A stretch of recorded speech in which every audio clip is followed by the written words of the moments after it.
Hello there, welcome back. As you can see, I've just decided to take a dip to cool off, as it's still 30 plus degrees and I'm sweltering. So I thought I'd take this opportunity to speak to you from the swimming pool, and then I can talk about the ABCs of science. A is Archimedes' principle, which is quite appropriate because what Archimedes said is that the amount of water displaced when a body enters that water is equivalent to the upward force or the buoyancy of that body. So there you go. You may have heard of that because he shouted Eureka when he discovered it. Now, the B is Boyle's law, which relates to gases. And as you probably know, gas at a constant temperature, the volume is inversely proportional to the pressure. So there you are. And finally, C is one you may not have heard of, is Cole's law. Now, put simply, Cole's law is cabbage mixed with mayonnaise.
Hello again. I've just been walking around the resort on our last day on holiday and I came across this, which is a British registered Volkswagen Transporter.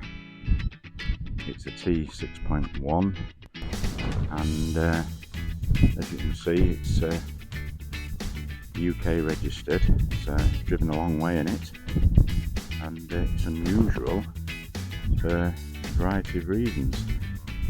The colour I don't think I've seen before. It's a kind of an electric blue, I don't know what the official name is, and it's a long wheelbase. Now, we're talking about long wheelbases before. You can clearly see that there's over 40 centimetres of space between the back of the sliding door and the rear wheel arch. And in fact, it's also unusual because, as you can see, the sliding door is on the offside. That's because it's got twin sliding doors, but that'd be very handy if you're driving on the continent. You can get in and out either side. It's got the standard 7-port alloy wheels from Volkswagen, and it's right-hand drive. It's got tinted windows, so I can't see inside. I'm not going to be too nosy, but it has no pop top, so I'm assuming it has been converted to a certain extent, so it's not a vehicle carrier. I do hope it has air conditioning because it's about 35 degrees centigrade again today, and without air conditioning it would just melt. So I don't know if he's come from the ferry Dover-Calais or whether Portsmouth Bilbao. Either way, it's still a long drive, but yes, very nice looking van, and I do like that colour. So it's a 70 registration, and as I take you around the what would be the near side in the UK, you can see the other sliding door, so very convenient. I do like the long wheelbase actually, and if I do get another van, I'd seriously consider one. But now what I really want to talk about is buying your first campervan, and there's a lot to get through, so to make it more easily digestible I've come up with an acronym. There are 11 points to it, and the acronym is the word appointment, which is quite appropriate. So I'll quickly run through those. Now, A is range of viewing. So we assume that you've seen an advert with a van that appeals to you. So give them a ring and make an appointment, and you'll need at least 2 hours. That seems a long time, but believe me, to do it the viewing thoroughly, you will need at least 2 hours. The next step is P for prepare. Now, you need the registration number if you haven't already got it. That way you can check the MOT history online, and you can get an insurance quote and have your insurance quote ready in the event of you eventually buying the van. So the next P is paperwork. So get there early. It's very tempting to go straight to view the van because it's all very exciting, but keep a cool head and ask to see all the paperwork. Now, obviously, you want to see the V5. Make sure that the name and address check out. You need to check the service history, and you'll need to ask if they have had the cam belt and water pump changed recently, and see all the service invoices and bills to corroborate what they're telling you. So the other thing on the V5 is the VIN number, which obviously needs to match the van, and it's usually at the bottom left hand side of the windscreen.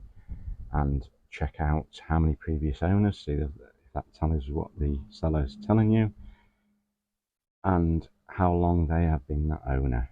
So the letter O stands for the outside of the van.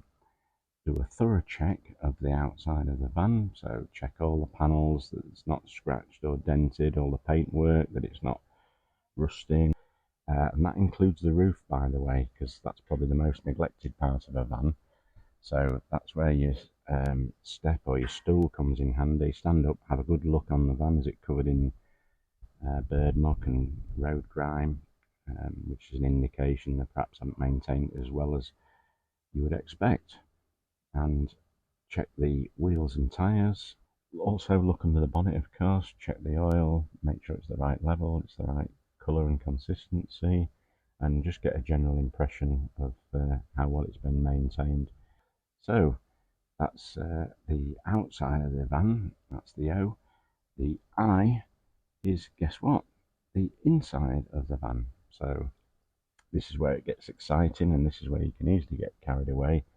So again, try and stay cool and calm and think logically, and constantly refer to your checklist so you don't miss anything. So you could start in the cab and make sure it's the spec as advertised and on Auto Trader or eBay or wherever you've seen the advert, and make sure everything works. Push all the buttons, the electric windows, electric mirrors, etc., etc. And once you're satisfied with that, then check the pop top, lift it up, make sure it elevates properly, and that it's a smooth motion. And the canvas, you may need to go back outside for this. Check the canvas is in good condition, no holes or tears, and it's not faded too much, or it's not really thin. And any patchwork that's already been done has been done professionally and is to a good standard. So again, in the living area, check all the obvious things like the leisure battery, check the fridge, the heater if it's got one, and check the bench seats, the bedding if it is that layout, and general condition of the upholstery. Have a go at making it up to bed. Make sure it's a simple process and not overly complicated. Check the cupboards, make sure there's no doors hanging off, the hinges, the knobs, catches, all that kind of thing. The worktop, I mean, if it's an old van, you've got to expect a bit of wear and tear, of course, but check that the cooker works, the grill if it's got one, and the water pump works. Turn the tap on and off, and check the gas bottle, and particularly the pipes, which should be date stamped to see if they're still in date. And that's about it for the inside. And so the next thing to do is, it's the letter N, is note down anything that's missing, that's defective, doesn't work, or is in really poor condition. So, and T stands for test drive. Just like a car, hopefully you wouldn't buy it without having a test drive in it. Make sure you get it for at least 15 or 20 minutes. Try and drive it on a variety of roads. Is the engine powerful enough for you? Does it run smoothly? No funny noises, no smoke coming out of the back? Does everything work that it should work in terms of the air conditioning, if it's got it, and cruise control, all that kind of thing. Try all the lights and indicators again, push lots of buttons, see how it handles, and test the brakes under normal conditions. So drive through a town where there's a bit of stop-start, and test the steering. Take your hands off the wheel momentarily. Does it pull to the left or the right, or does it pull to the left or the right under braking? Where it's safe to do so. Do an emergency stop. Take it out onto country roads where it's a bit twisty. See how it handles, and just get a general impression if it drives well. So that's the T for test drive. M is when you get back, make sure, have a reality check. Take yourself away from it and have a think. Is it suitable for you? So make sure that it's suitable for you, that it's got the right number of travelling seats, the right number of berths, and has it got two keys? Something I meant to mention earlier, because if it's only got one, you should ask yourself why that's the case. And of course, to get another one can be very expensive. So, if particularly important if you intend it for it to be your daily driver, especially if it's an old van. Has it got the equipment that'll keep you happy? That matches your car, for example. Can you maneuver it and park it without too much trouble? So it's just a kind of stop and think and catch your breath moment before you go any further. So E stands for extras or equipment. So I have to make it clear that what is included in the sale, because in common with a lot of camper vans, there is a lot of extra kit people buy, and if they've decided to buy another one, they may be intending to take it with you, so you need to clarify that point. You could be talking about awnings, you could be talking about porta potties, that included in the price, your hookup cable, your leveling ramps, the floor mats, carpets, anything else that's there, the gas bottle. You need to make it clear, because to buy all that lot could be very, very expensive. So make it clear what's included in the price. Also, look them in the eye and ask them if everything works. If they waffle or they hesitate, it may be a sign that something's not quite as it should be. Again, don't be frightened of asking to try out all the equipment again. You're going to spend a lot of money, and you need to know exactly what you're getting for your money and that it all works. So the next step is N for negotiate. This is where you can go back to the notes that you've taken earlier about anything that isn't as it should be, any defects that weren't mentioned in the advert. If they're in the advert, that's fair enough. You've been told in advance. But if it's something that was overlooked, like there's a dent in the bodywork, a scratch, or something doesn't work, or looks like the brakes need replacing, or the cam belt and water pump haven't been done recently, all things for negotiation. So that's the N, and the final point is another T. Now, depending on how the viewing went, it can go one of three ways. It can be T, take more time, think it over. Don't ever be afraid of asking for 24 hours. It's a big decision, and you may want to discuss it with your partner or somebody that you're buying the van with, because I can guarantee you go away and you'll think of other things you didn't think of at the time because your mind's a whirl. There's so many things to consider. And if you've travelled a long way, think about just going to a nearby cafe or something, just taking a bit of time out, getting yourself a cup of tea and a sandwich, and then taking some notes. And I can guarantee you'll think of things you hadn't thought about earlier. And in that way, it's possible just to pop back and double check, like buying a house. Not many people walk into a house, look round it for a couple of hours, and then decide to buy it there and then. You always need a second viewing, and it's similar to a van. So the second option, beginning with T, is to simply turn down their offer or turn down the opportunity to buy it. If it's not for you, if you've got any doubts, or you think they're asking too much money and they haven't accepted um, a reasonable offer, then you've got to walk away. The fact that you've travelled 200 miles, don't let that put you off. There are Another van will come along sooner or later. So, and then the final T stands for take it away. If you've managed to negotiate the price, so there you have it.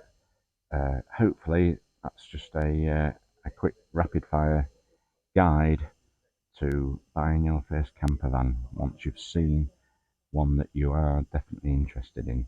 So there are 11 points, and the acronym is appointment. So I hope this has been of use to you, and enjoy the process. And if you end up buying it, enjoy your camper van. And I'm off for a swim. See you later. Hello and welcome back. I hope you enjoyed that video and hope you got a lot from it. But before I go, I just have to tell you about the amazing night out we had last night. We thought for a change we'd drive out of town, and we visited this neighbouring town just to see if there's any nice bars and restaurants and what have you.